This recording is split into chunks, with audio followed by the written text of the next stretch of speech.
Hey, I'm Jeff Baumgartner with Light Reading. I'm pleased to be joined by Karen Schmidt with Comcast Business Class. So Karen, first thing, just get us up to speed and updated in terms of where Comcast is with Metro Ethernet in terms of the markets that you're pursuing, what kind of success have you had so far?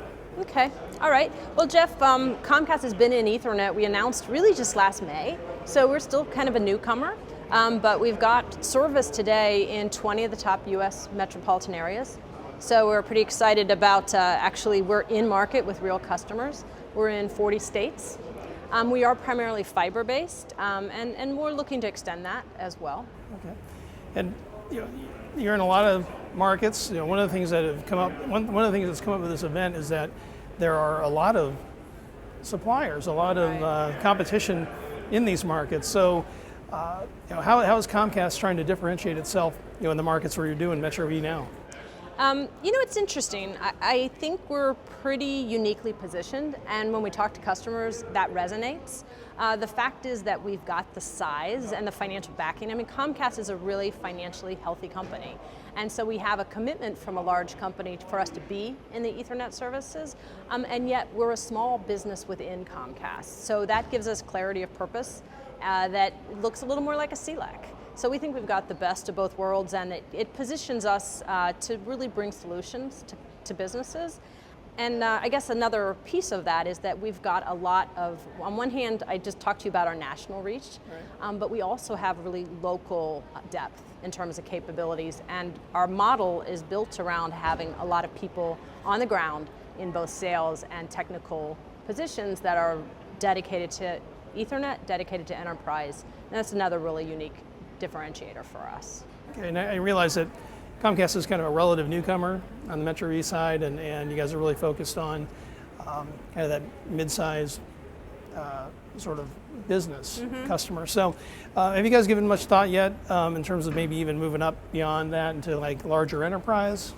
Well, we have taken a pretty focused approach, and and if you've heard our story, we started off in small business, and in Ethernet, we focused really on the 50 to 500 employees, and yet, honestly, we are already serving customers that are much larger than that. It's recently signed a deal with Beneficial Bank out of Philadelphia, and there are over 1,000 employees. Okay. So while we wouldn't target it, our solution is great for them, and I think we have good relationships with some of the larger companies.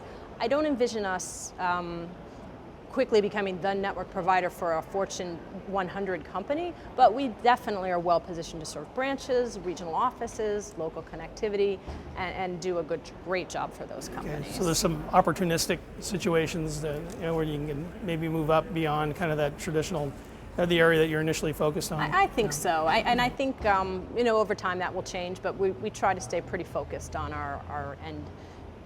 Who are we really trying to serve? Okay.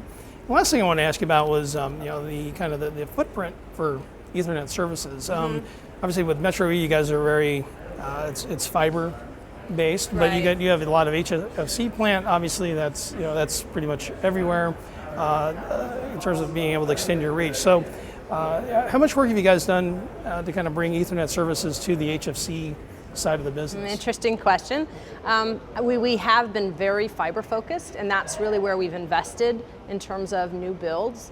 But honestly, opening it up and adding Ethernet capabilities to our HFC plant, it opens up millions of passings and millions of more businesses we can serve. So we do have it available in some markets, and we will be probably talking more about it in the future, but it's still Ethernet, still the great product, and it's part of our overall mission to extend our footprint. All right. Well, Karen, thanks a lot for your time today. I appreciate it. Thanks, Jeff.